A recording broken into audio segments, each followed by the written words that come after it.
Not bad, but TypeScript environment, we are also going to see a small program. And if you want to automate this transpilation, so first of all, if you're trying to reassign a value for age as a string anywhere JavaScript runs in a browser, let's see how to set up a development environment. It's actually quite easy. Log, can I use console.log? Yes, it's a superset of JavaScript. You'll see the TypeScript version. The version that I'm having is 5.6.3. All the things that we are going to use now in the future versions, basically will right now.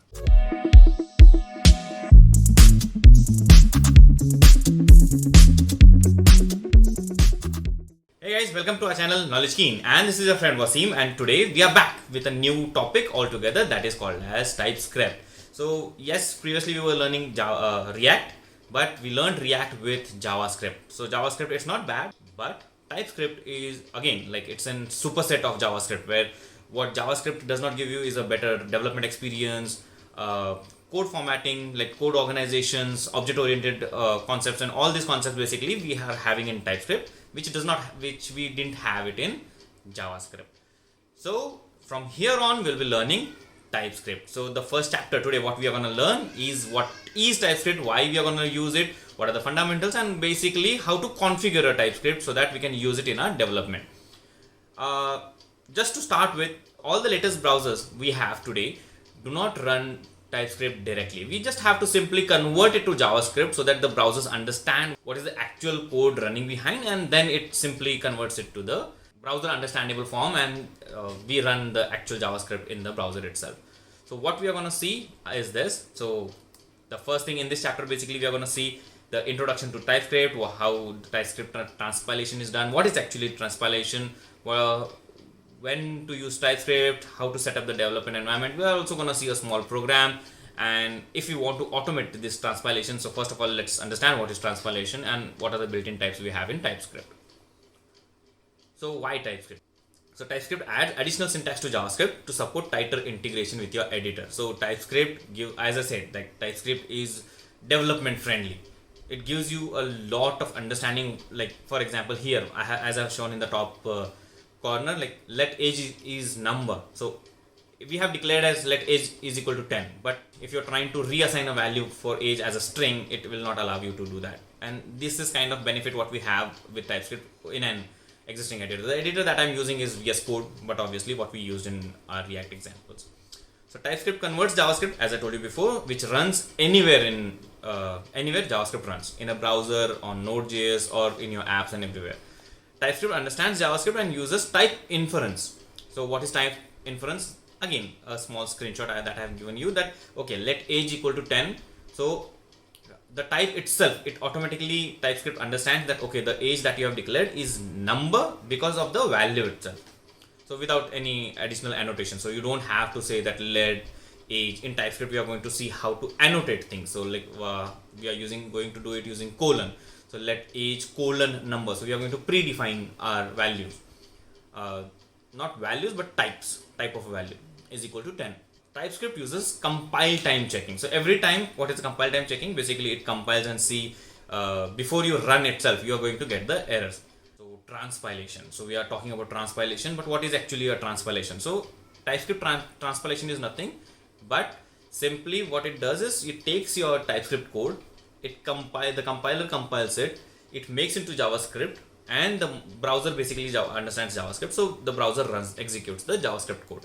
So transpiler and compiler, these are two different concepts. So transpilation basically transforms code within the same level of abstraction. Behind the scene, everything is JavaScript.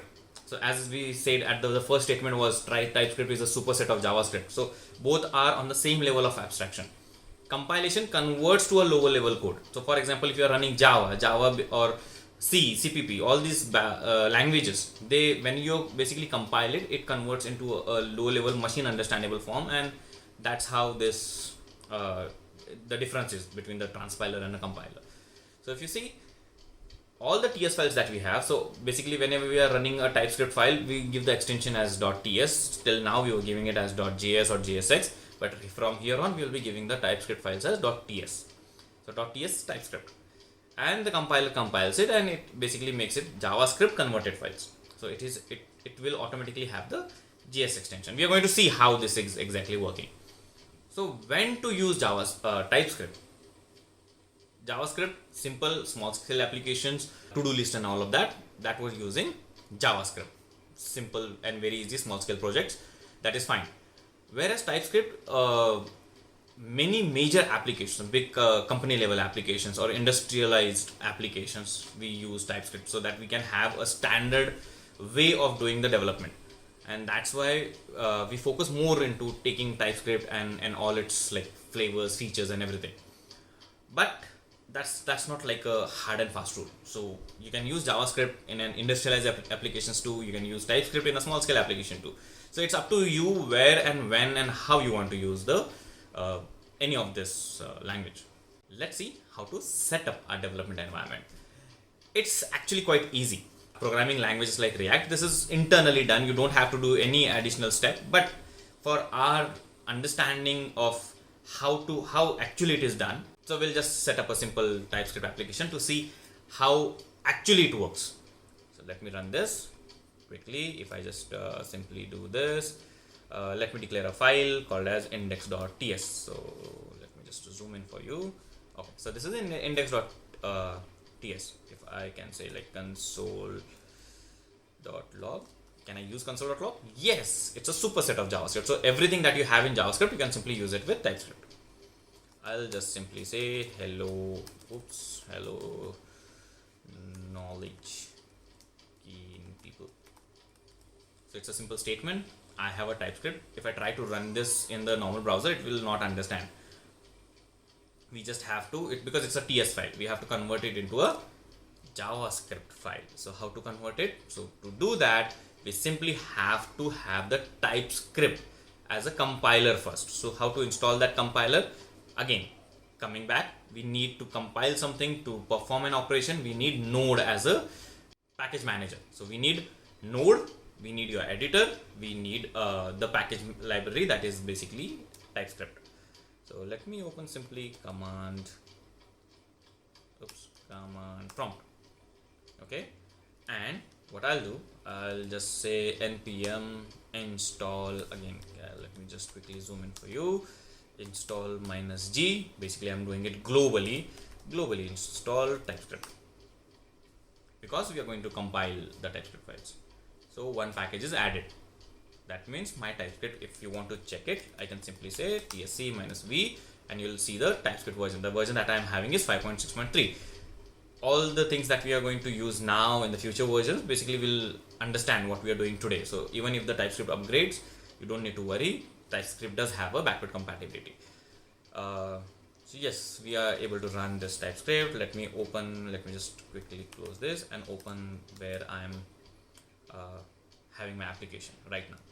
So if you see, directly I opened the command prompt from my VS Code. So how to do that? Basically it is Control Shift and C for opening a command prompt. I can simply press Control Shift C and it will just give me the command prompt. For Windows, for Mac and Linux, I think it is Command Shift and C. It will do the same thing. And for this running npm install -g in Mac or Linux, what you have to do is simply add a sudo. Sudo is the root user or the main administrative user that you have. Okay, so let me just simply clear the screen and we will compile it. So tsc will just say index.ts. Oops, where am I? Oh, it's in src, my bad. cd, again src, I'll just say tsc index.ts. Errors are fun, yeah. So tsc index.ts, src. If you go to the src folder, now you can see we have two files, index.ts which we created, index.js which the compiler created. If you open that as well side by side, you can see, oops, nothing is changed. Strange. You are having index.ts console.log, you are having index.js console.log. So why this thing? This thing is happening because till now we are just writing simple JavaScript. So until and unless you have JavaScript, index.js is also JavaScript file. So there won't be a major change. If I do something like let age, I say that number equal to 30. So 30 is an age. If I try to do this and then again I need to I made some changes, it's not going to automatically compile. I compile it again it will override all the things that we have in index.js. So if you see here, we are having where age is 30. It converted your let age as a number to where, because JavaScript understands where. So I can simply say let message is string and it is like hello. If I do this again, if I just simply go ahead and compile it, so we declared another variable called as message colon string hello, and now when we compiled it, we can see that it have declared another variable where message is equal to hello. So this is something which is like very interesting in TypeScript. So right now what we saw is every time we have to compile and recompile it again.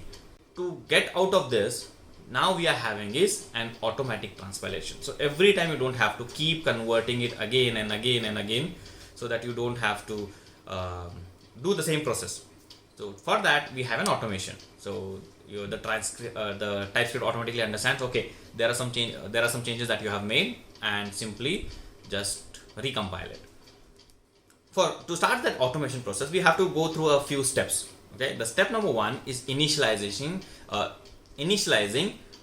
TS config file, which will so every time the compilation will happen by reading that particular configuration. To do that, we simply, let me do that on the root folder, cd .. and what I will do, I'll just simply say tsc -- init. So this, you can see that it created a new ts config JSON, and it has the targeted module, strict, and all of this particular configuration. So it is just showing you like 5 or 6 different configuration. The fun part is, if you open this ts config, which is again at the root level, you'll see a lot of options here, a lot, which are basically commented, and you can uncomment them one by one, and also it has the description what exactly it is doing. So if I just wrap it, I don't want to wrap it. So the first thing is, like, you can see that target, so ES 2016. So this is an older version of ES, it gives you by default, but every year we have a new ES the version. So basically this is a version. Till 2016, like before 2016, we just had like ES5 and ES6 versions. But from 2016, every year we get like ES 2016, ES 2017, ES 2018. So just they keep adding a few features on that, and they release a new version every year. I think this year's in 2024 also we have a version ES 2024, which is released in the month of June or July somewhere. And if you want to change this, you can simply just go ahead. I can say like ES 2017. You can see like all these versions are already present till 2021, but we have it till 2024 also. See 2023. We also have 2024. I don't know whether it has been added to this latest TS config version, but yes, you can just simply say ES 2023, and you can just go ahead and do this. So it will have those particular latest features as well. We'll not change it. Let's keep it like what was the default values that we have. And there are 2 more configurations that you need to change. The first configuration is root dir.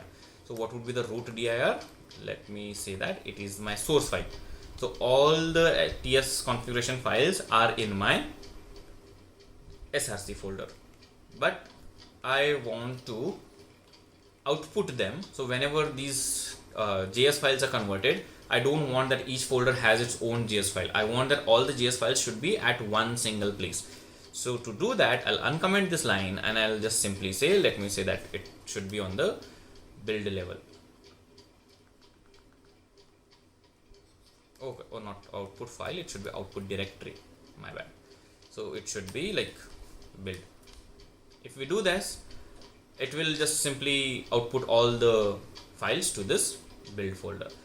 Let us try this now. If we just simply, let me delete that index.js. Let me delete this, and if I just have to do is tsc, and it will just compile all the TypeScript files, not one by one. It will compile all the TypeScript files, and it will give you under a build folder. See, now src and build are like sibling folders, and in my build it's given me the index.js. Now it have also added like strict So if you see this config, you can just simply just go ahead and find like strict, not script, strict. See, the strict is true, which is basically it's doing the same thing. If I just make it like false, it will just allow this use strict to be false. Let me just delete this JavaScript file again, and you'll see the changes.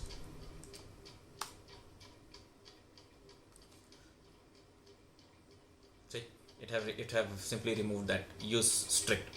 So all these configurations are predefined into this TypeScript config dot TypeScript tsconfig.json, and your compiler automatically takes it. It has a lot of configurations, like no implicit any. We are going to see what is any and all of that, and a lot of configurations. So you can just simply enable, disable all these configurations, and you can just configure your TypeScript compiler. That's it.